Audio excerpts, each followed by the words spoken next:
Hello प्यारे बच्चों, good morning. कैसे हैं आप लोग? आई होप बहुत अच्छे होंगे और क्लासेस को खूब एंजॉय कर रहे होंगे। हम लोग हर रोज कुछ नया पढ़ रहे हैं, कुछ नई चीजें देख रहे हैं, लेकिन आपकी हर रोज की क्लास बहुत ही इंपॉर्टेंट होती है। सारी क्लासेस को सीरियल वाइज देखिएगा, नोट जरूर बनाइएगा, क्योंकि जितने भी इंपॉर्टेंट पॉइंट्स हैं उसे हम बता रहे हैं, आप लोगों के सामने डिस्कस कर रहे हैं।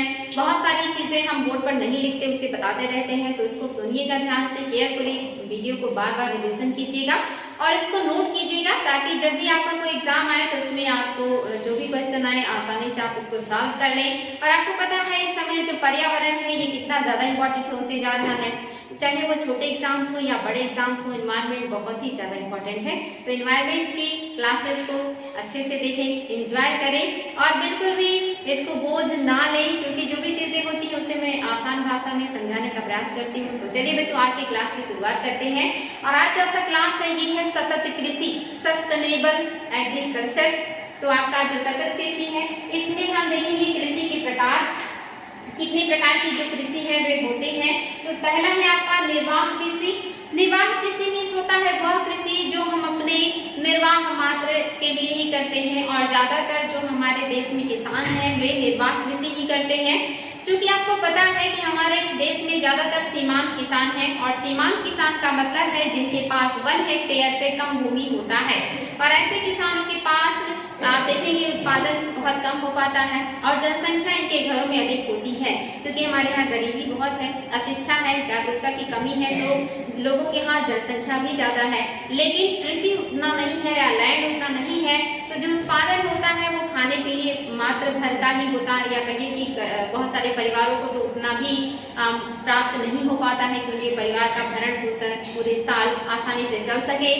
तो निर्वाह कृषि का मतलब कि जो हम अपने जीवन यापन के लिए करते हैं, या जो हमारी आवश्यकताओं को भी पूरा कर पाने में समर्थ है, यानी कि हम इसका उत्पादन कुछ नहीं कर पाते या हम उसे मार्केटिंग के दृष्टिकोण से नहीं करते, बल्कि अपने जीवन निर्वाह को पूरा करने के लिए कृषि करते हैं, उसे हम कहते हैं निर्वाह कृषि। नेक्स्ट है आपका गहन निर्वाह कृषि, यानी कि ऐसी कृषि जो बहुत गहन हो, बहुत सघन हो। इसका मतलब यह है कि अपने खेत में आप वर्ष भर कृषि करें, अलग अलग तरह के फसल उत्पादन करें, जैसे कि धान आपका मेन फसल हो, उसके साथ आप अन्य फसलों को भी उत्पादन कर लें। वर्ष में अलग अलग मौसम में अलग अलग तरह के फसल होते हैं, और हर मौसम में आप कोई ना कोई फसल उत्पादन अगर कर ले रहे हैं अपने खेत से, तो इसे हम कहते हैं गहन कृषि। जैसे धान काटने के बाद आप मटर लगा लीजिए, मटर काटने के बाद आप गेहूं लगा लीजिए, गेहूं काटने के बाद आप फिर से कोई और फसल लगा लीजिए, तो ये वर्ष भर कृषि आपकी बिजी रहती है, यानी कि खेती होता रहता है।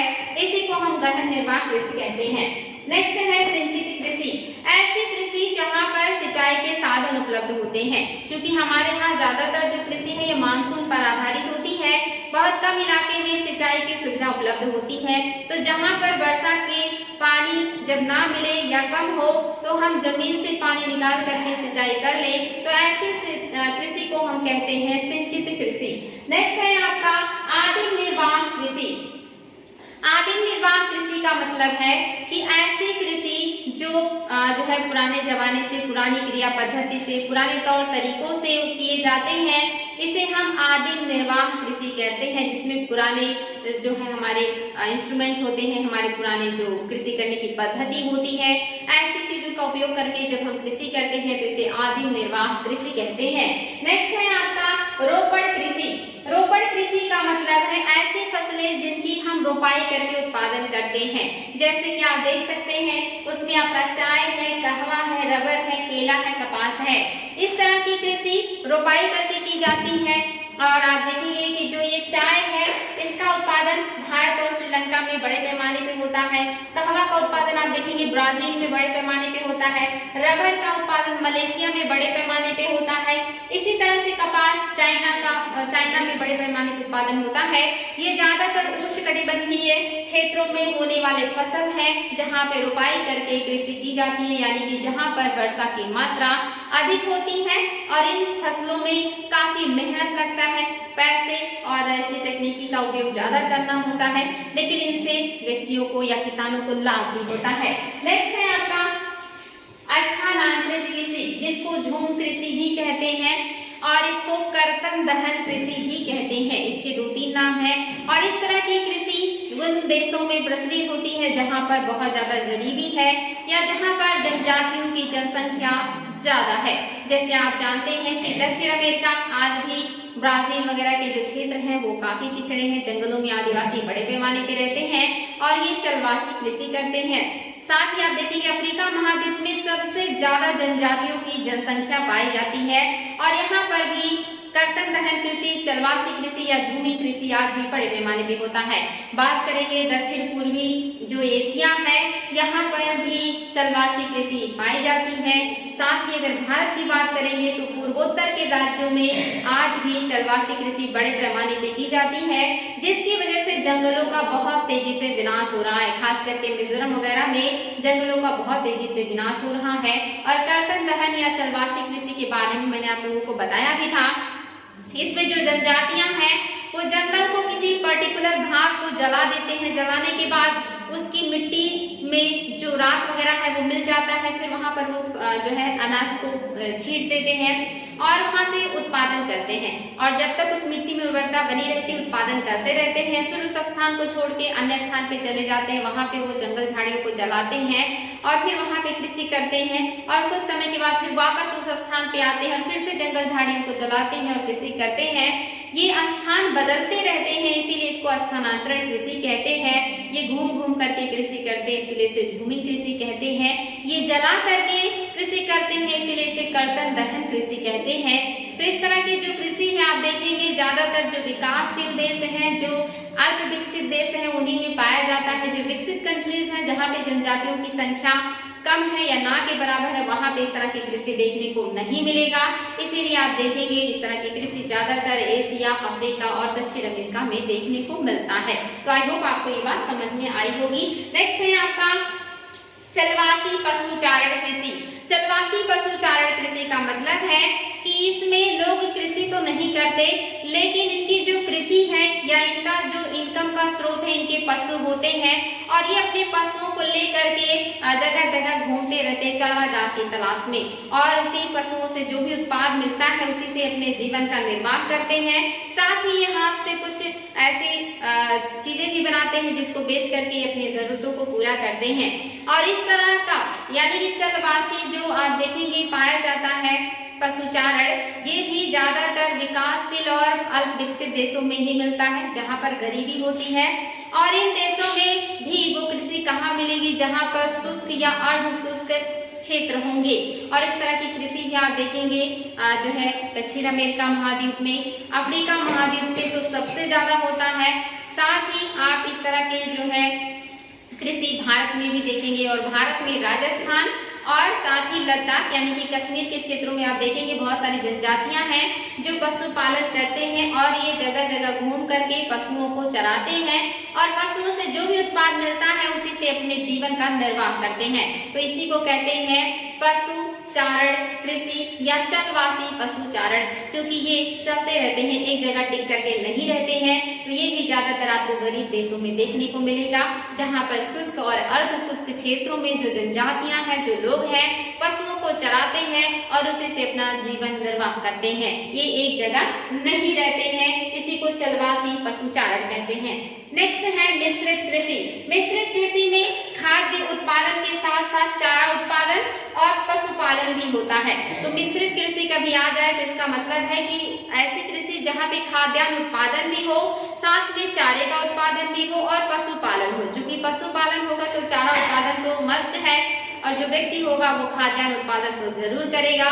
तो कृषि के साथ साथ जब पशुपालन किया जाता है तो इसी को मिश्रित कृषि कहते हैं। और आप देखेंगे ग्रामीण क्षेत्रों में जो किसान हैं, जो लोग हैं, सभी के घरों में पशु पाए जाते हैं, चाहे वे गाय हो, भैंस हो या अन्य जो पशु हैं वो हो।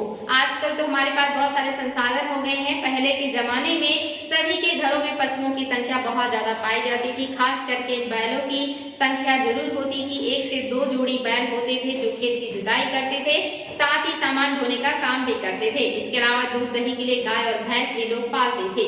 आज भी इस तरह की स्थिति देखने को मिलती है, हालांकि अब संख्या जो है वो कम हो गई है। तो जो किसान है ये मिश्रित कृषि करते हैं, ये खेती के साथ साथ पशुपालन भी करते हैं, तो ये आपकी मिश्रित कृषि हो जाएगी। नेक्स्ट है वाणिज्यिक कृषि।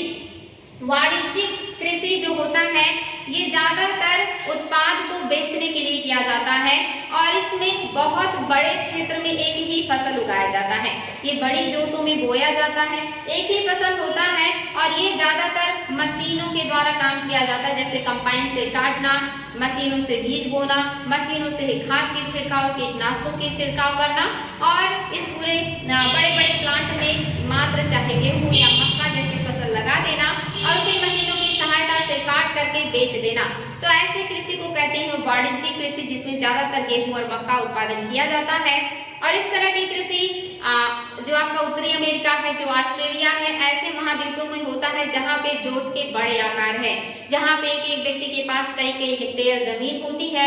यहाँ पे लोग हेलीकॉप्टर से बीज, खाद और ऐसे चीजों का छिड़काव करते हैं और बहुत बड़े बड़े लैंड में गेहूं और मक्का जैसे फसल एक ही फसल उगा करके उत्पादन करते और मशीनों की सहायता से काट करके इसको बेच देते हैं। इसको कहते हैं वाणिज्यिक कृषि। तो आई होप बच्चों आपको समझ में आया होगा कि वाणिज्यिक कृषि किसे कहते हैं। तो ये थे आपके कृषि के प्रकार, जिसमें आई थिंक सबको समझ में आ गया होगा कि कृषि के प्रकार कौन कौन से हैं और किसकी क्या विशेषताएं हैं। नेक्स्ट है कृषि के अन्य प्रकार भी है, जिसमें आप देखेंगे विशिष्ट कृषि। विशिष्ट कृषि का मतलब होता है कि जो भी आप उत्पादन करते हैं उनमें से आपके कोई एक फसल ऐसा हो जो आपकी इनकम का 50% वहन करता हो। जैसे आप ग्रामीण क्षेत्रों में देखते हैं किसान जो होते खाद्यान्न के अलावा गन्ना भी उत्पादन कर लेते हैं और गन्ने से ही उनका 50% अकेले का इनकम हो जाता है। अन्य बाकी जो फसलें हैं वो मिलाकर के 50% में आते हैं। इसीलिए आप देखेंगे ग्रामीण क्षेत्रों में कुछ खेत में लोग धान, गेहूं और मक्का या दलहनी फसलें उगाते हैं और कुछ खेतों में वो गन्ना लगा देते हैं जो साल भर में एक बार होता है। तो इस तरह से गन्ने से उन्हें 50% का इनकम प्राप्त हो जाता है और बाकी का 50% उनका बाकी अन्य अनाजों से प्राप्त होता है। इसी को कहते हैं विशिष्ट कृषि। नेक्स्ट है बहुप्रकारीय खेती। इसमें आप देखेंगे आमदनी का जो सोर्स होता है वो बहुत सारी फसलें होती हैं, लेकिन कोई भी एक फसल 50% का योगदान नहीं देता, यानी कि 100% आय में 50% का योगदान कोई भी फसल नहीं देता।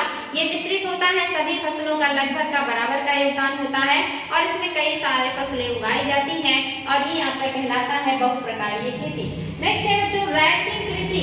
रैचिंग कृषि से आपको लग रहा होगा ये कोई कृषि है? नहीं, ये कोई कृषि नहीं है। रैचिंग कृषि का मतलब होता है जो आपकी प्राकृतिक वनस्पतियां हैं, जो घास स्थल है, इन्हीं में पशुओं को चरा करके और उन पशुओं से जो भी आपको जो है इनकम मिले वो आपका रैचिंग कृषि कहलाता है। और इस तरह की कृषि आप देख सकते हैं कहाँ होता है, तो ऑस्ट्रेलिया, यूएसए और इंडिया में इस तरह की कृषि पाई जाती है।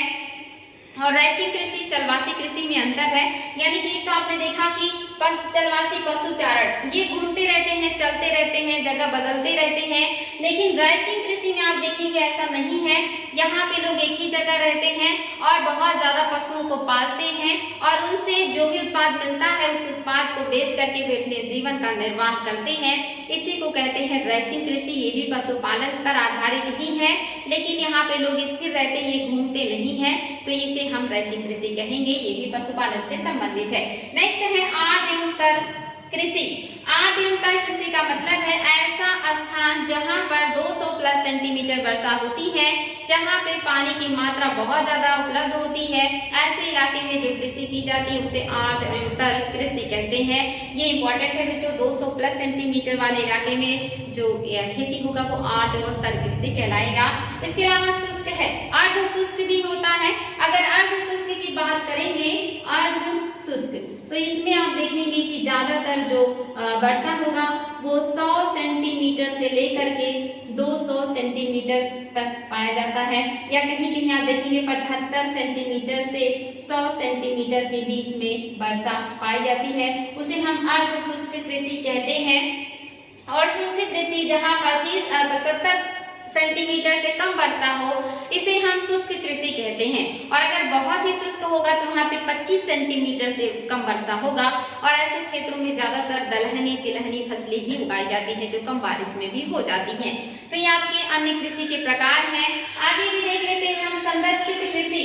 ऐसी कृषि जो संरक्षित हो, जो मृदा को, जल को और बाकी चीजों को संरक्षण दे, ऐसी कृषि को हम कहते हैं सतत कृषि, या ऐसे ही कृषि को हम कहते हैं धारणीय कृषि, या ऐसे कृषि को हम कहते हैं टिकाऊ कृषि। और इसमें देख लेते हैं हम क्या क्या है। तो एक है आपका संरक्षित जुताई। ये जो आपका संरक्षित जुताई है, ये आधुनिक कृषि का प्रकार है और ये वर्तमान समय में प्रयोग में लाया जा रहा है। इसमें जो जुताई होता है ये बहुत ना के बराबर होता है, यानी कि बहुत कम जुताई, लेजर के सहायता से बहुत हल्की जुताई होती है। जो फसल होता है उसे पहले नर्सरी में उगाया जाता है, फिर जो है इसको आधुनिक विधि से कम जो है सिंचाई के द्वारा, यानी कि जो आपकी टपका विधि होता है, इस तरह की सिंचाई उपलब्ध करा करके बहुत कम खर्च में उत्पादन किया जाता है। ऐसी ही सिंचाई को हम, ऐसी कृषि को हम कहते हैं संरक्षित जुताई, यानी कि जुताई बिल्कुल ना के बराबर होता है। इसमें ट्रैक्टर या ऐसे किसी भी इंस्ट्रूमेंट का उपयोग नहीं किया जाता है। नेक्स्ट है जो आजकल बहुत ज्यादा चर्चा में रहता है, आईएएस में यहाँ से क्वेश्चन भी 2-3 बार बन चुका है, जुताई रहित कृषि या नो टिल फार्मिंग या जीरो टिलेज। ये कृषि के बारे में एग्जाम में बहुत ज्यादा आ चुका है। तो यहाँ का जो नो टिल फार्मिंग या जीरो टिलेज कृषि है, इसमें हम जमीन की बिल्कुल भी जुताई नहीं करते हैं। इसमें क्या किया जाता है, जो भी फसल उत्पादन होता है उस फसल के जो अवशेष होते हैं उनको खेत में छोड़ दिया जाता है और उन अवशेषों के नीचे बीज को छिड़क दिया जाता है, ऊपर से उन खरपतवारों और अवशेषों को बिछा दिया जाता है।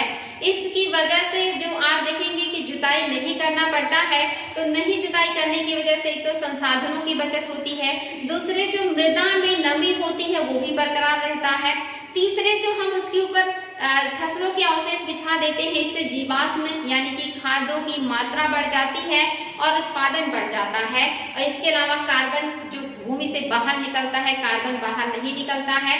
इस तरह से जीरो टिलेज कृषि आजकल बहुत ज्यादा चर्चा में है। जो किसान अपने खेतों में फसलों के अवशेष को जला देते थे, सरकार कहती है कि उसको ना जलाएं, बल्कि खेत में ही बिछा दें, जिससे खाद की मात्रा भी जो है पूरी हो जाए, नमी भी बरकरार रहे और आपका खर्चा भी कम आए और ये आपके लिए आसान हो। तो इसी को जुताई रहित कृषि कहते हैं। इससे बहुत सारे फायदे हैं। एक तो सिंचाई नहीं करना होगा ज्यादा, दूसरे जुताई नहीं करना होगा, समय का बचत होगा, इसके अलावा आपके पैसे बचेंगे, तीसरा भूमि की उर्वरता बढ़ेगी, चौथा कार्बन उत्सर्जन का दर घटेगा और पांचवा आपकी मिट्टी, जल और वायु की गुणवत्ता बनी रहेगी। ऐसे बहुत सारे जो फायदे हैं वो जीरो टिलेज कृषि से हैं। हानि क्या है? हानि ये है कि इसमें खरपतवार बहुत ज्यादा आते हैं और जिनसे हमें थोड़ा सा जो है सतर्कता बरतनी होती है, तो ये इससे नुकसान है। नेक्स्ट है जैविक कृषि। सबसे ज्यादा चर्चा में रहने वाला भारत का एकमात्र राज्य सिक्किम, जो पूरी तरह से जैविक कृषि पर आधारित है। ये बहुत ज्यादा चर्चा में रहता है। ये कृषि क्या है? इसमें जुताई वगैरह सब कुछ होगा, लेकिन इसमें जो भी पद्धति उपयोग में लाई जाएगी उसमें रासायनिक खाद, रासायनिक कीटनाशकों का उपयोग नहीं किया जाएगा। यानी कि खाद भी जो होंगे वो जैविक होंगे, जो जैसे कि पशुओं के गोबर के खाद, जैसे कि जो हरे पत्तियों वाले खाद होते हैं, जैसे आप देखेंगे जो आपके कचरे से बनते हैं खाद, ऐसे खाद का उपयोग किया जाता है। रासायनिक कीटनाशकों का, रासायनिक जो आपकी खाद है इसका उपयोग बिल्कुल भी नहीं किया जाता, जिसकी वजह से मिट्टी की गुणवत्ता यानी कि उत्पादक क्षमता बढ़ती है, पानी धारण करने की क्षमता बढ़ती है। एनवायरनमेंट में जो कीटनाशकों से और रासायनिक खादों से पॉल्यूशन होता वो नहीं होता, साथ ही जल में जो कीटनाशक है और जो उर्वरक है छन छन के जाते हैं ये भी नहीं होता। इसके अलावा बीमारियों का दर घटता है। ऐसे खाद्यान्नों में टेस्ट अच्छा होता है, साथ ही अंतर्राष्ट्रीय मार्केट में इसका डिमांड भी बहुत ज्यादा है और पूरे विश्व में लोग इसको मान्यता देते हैं। तो ये हमारे स्वास्थ्य से लेकर के, एनवायरनमेंट से लेकर के, मिट्टी, जल और हर किसी के लिए बहुत ही अच्छा है। इसीलिए वर्तमान में जैविक कृषि की तरफ लोगों का ध्यान बढ़ रहा है और ये वाकई में बहुत ही बढ़िया है। हमें जैविक कृषि की तरफ अग्रसर होना चाहिए, क्योंकि यही हमारी टिकाऊ कृषि का सबसे अच्छा तरीका है कि हम अपनी कृषि, अपने जल, अपनी मिट्टी और वायु का, साथ ही सेहत का ध्यान दें और जो आने वाला समय है उसमें भी कृषि में क्वालिटी, उसकी गुणवत्ता, उसकी उत्पादकता बनी रहे। इसके लिए आपकी जैविक कृषि या ऑर्गेनिक जो फार्मिंग है ये बहुत ही बढ़िया तरीका है। आगे है मिश्रित फसल उगाने या दिक् परिवर्तित कृषि। मिश्रित फसल उगाने का ये जो है अनोखा जो है तरीका है, जिसमें एक है आपका पॉलीवैराइटल। पॉलीवैराइटल का मतलब होता है बच्चों की एक ही फसल के भिन्न वैरायटी के जो है फसल एक साथ लगाना, यानी कि जैसे मक्के के विभिन्न वैरायटी की फसल आप एक साथ खेत में लगाएं, जिससे विभिन्न तरह की जो फसल है वो आपको एक ही खेत में मिल जाए, तो इसे कहते हैं पॉलीवैराइटल। याद रखेंगे ये अलग अलग फसल नहीं होगा, ये एक ही फसल की विभिन्न वैरायटियां होंगी, जैसे आलू की विभिन्न वैरायटियां, मक्के की विभिन्न वैरायटियां, गेहूं की विभिन्न वैरायटियां, यानी कि एक ही खेत में विभिन्न वैरायटियों की फसल, और वो भी एक ही फसल की विभिन्न वैरायटी होनी चाहिए, भिन्न भिन्न फसल नहीं होना चाहिए, इसी को कहते हैं पॉलीवैराइटल। नेक्स्ट है आपका इंटरक्रॉपिंग। जो आपका इंटरक्रॉपिंग है, इसमें जो फसल उगाए जाते हैं, इसमें एक फसल ऐसा होता है जो नाइट्रोजन का जो है ज्यादा से ज्यादा उपयोग करता है, तो दूसरा फसल उसके साथ होता है जो नाइट्रोजन का मिट्टी में मात्रा बढ़ाता है। जैसे पहले के जमाने में लोग गेहूं के साथ मटर बो देते थे, तो गेहूं नाइट्रोजन को अवशोषित करता था मिट्टी से, लेकिन जो आपका मटर है ये नाइट्रोजन का स्थिरीकरण करता है मिट्टी में। तो अगर एक साथ आप इस तरह की फसलें उगाते हैं कि एक फसल नाइट्रोजन को एब्जॉर्ब करे और दूसरा जो फसल है वो नाइट्रोजन का स्थिरीकरण करे, तो इसी को हम कहते हैं इंटरक्रॉपिंग। और इस तरह के पहले लोग कृषि किया करते थे, वर्तमान में लोगों ने इस तरह की कृषि करना कम कर दिया है या छोड़ दिया है, ये बहुत ही अच्छा तरीका था इंटरक्रॉपिंग। नेक्स्ट है बहुसस्यन।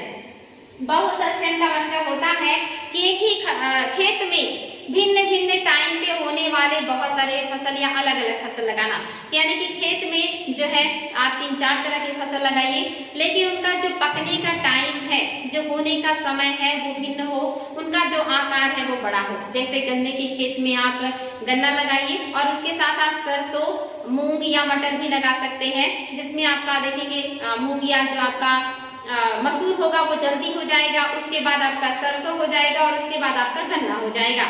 इस तरह से आप एक ही खेत में विभिन्न फसल लगाएं, लेकिन वो अलग अलग टाइम पे पकने वाले हों, ताकि सबको अपने अपने समय पर जब उन्हें पकने का टाइम हो और उन्हें पानी का और खाद की जरूरत हो तो पर्याप्त मात्रा में मिल जाए। अगर एक साथ होंगे तो सबको पानी, खाद और अन्य चीजों की जो मात्रा है उपलब्ध कराना मिट्टी के लिए आसान नहीं होगा, इसीलिए इन्हें भिन्न भिन्न समय पे होने वाली फसलों को अगर एक साथ आप लगाते हैं तो ऐसे कृषि को हम कहते हैं बहुसस्यन। ये कृषि भी अच्छी है, इससे जो मिट्टी है उसको वक्त मिल जाता है सभी पौधों को पोषक तत्व उपलब्ध कराने के लिए। नेक्स्ट है फसल का चक्रीकरण। ये तो अवश्य होना चाहिए। इसका मतलब क्या होता है बच्चों?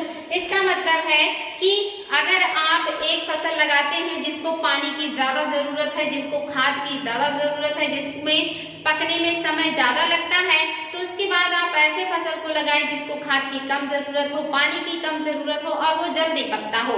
जैसे गेहूं के बाद आप जो है कोई ऐसा फसल लगाइए जो जल्दी हो जाए, या धान के बाद आप दलहनी फसलें या तिलहनी फसलें लगा दें, उसके बाद आप फिर गेहूं लगा दें। इस तरह से बीच में कोई ऐसा फसल हो जो कम समय में हो, साथ ही नाइट्रोजन का स्थिरीकरण करे, कम पानी और कम खाद का उपयोग करे।